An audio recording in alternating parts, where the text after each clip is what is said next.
Today, we are going to find out what happens when you route a Roland TR8 into a Moog Minitaur. Let's get right into it. So I have all my gear running through this patch bay. So in order for me to put the TR8 into the Moog's audio input, go here, and then this goes right here. All right, there we're good. So the way this works is that the Moog has an audio input that allows it to pass external audio through its filter and the envelopes. So in order for it to actually do that, it needs to receive some sort of MIDI information. So currently the TR8 is actually playing a sequence right now. It's being routed through the Moog, but you can't hear anything because there's no MIDI being sent to it. But we can send MIDI through this keyboard. So as you can hear, every time I click a key on the keyboard, the sound is actually passing through the Moog. But you might notice that the sound is very truncated, it's very short, and even if I hold the MIDI note down, it doesn't allow it to fully pass through. And that's because it's being manipulated by these envelopes. So if I turn up the sustain on both the filter and the amplitude, you can hear it actually being able to be fully passed through.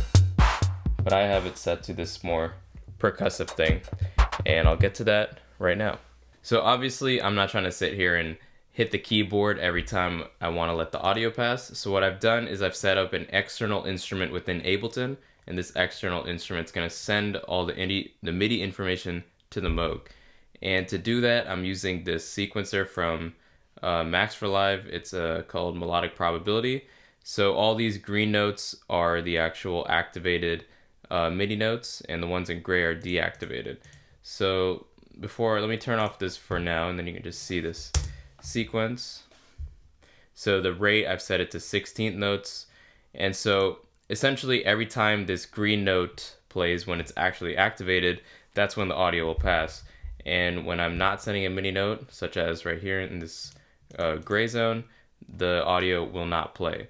So let's go back to this external instrument and turn this on. So if I just remove this patch cable, you'll hear it without it actually being routed through the Moog. So that's just the raw TR8, unprocessed, unfiltered. So now let's plug this patch cable back in.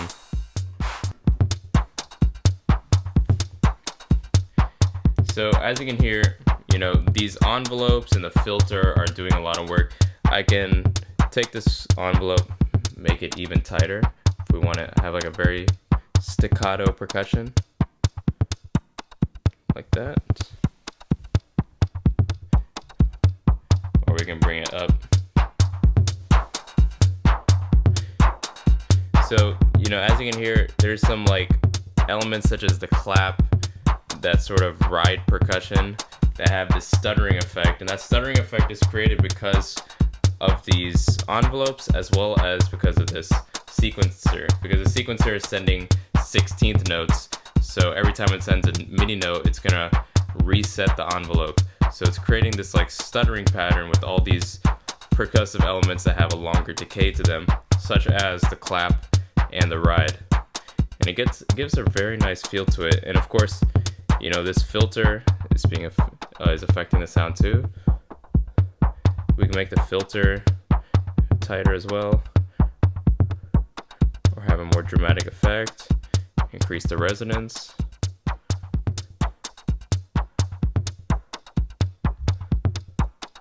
Put this back up.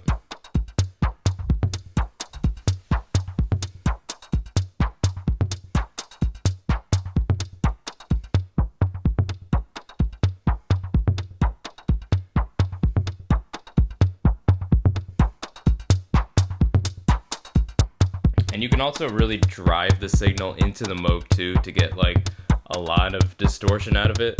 I've kind of set my levels so that it's not driving it too hard, but it's just, giving a little bit of saturation to it. But that is something you can do as well. I think it just might be a little too much for what I'm trying to do. And now if we come back to Ableton, we can adjust this sequence here to have a slightly different effect. So let's take out this note. We can have something more spaced out.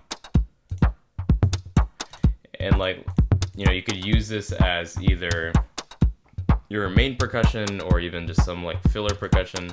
Obviously it's up to you.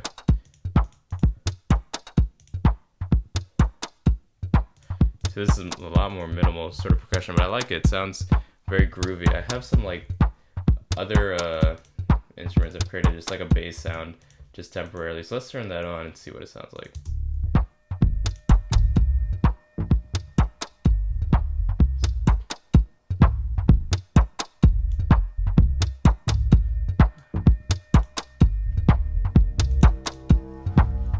Now let's bring some of these MIDI notes back in. Ooh, I like that a lot. Let's turn this up a bit. Now another thing you can do is you can also use this LFO. So the LFO, this one controls the filter. You can't use the pitch one, of course, because that's only for the oscillator. But you can use it for the filter. So just add a little bit of movement. I mean, you can go crazy with it.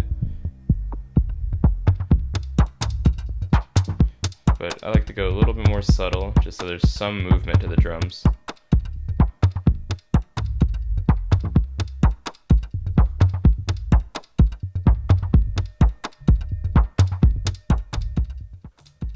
Let's see what else we can do with the MIDI.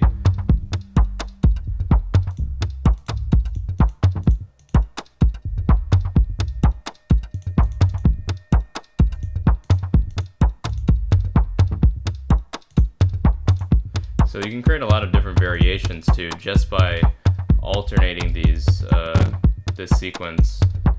Because I mean, these could be just different patterns that you could use within your track.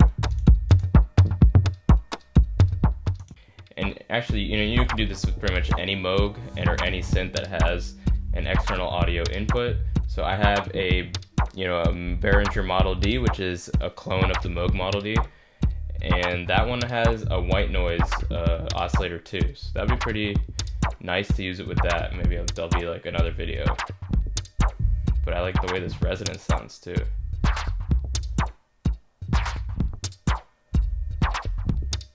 Oof, I love that. The texture on that's amazing with the filter and with the envelope, or with the LFO.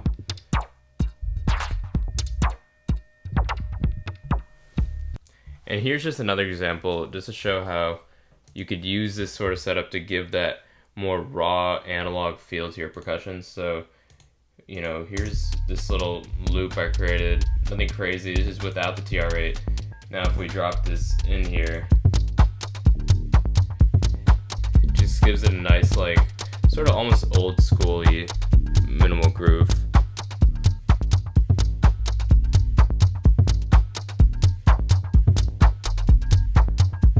I'm going to alter this again.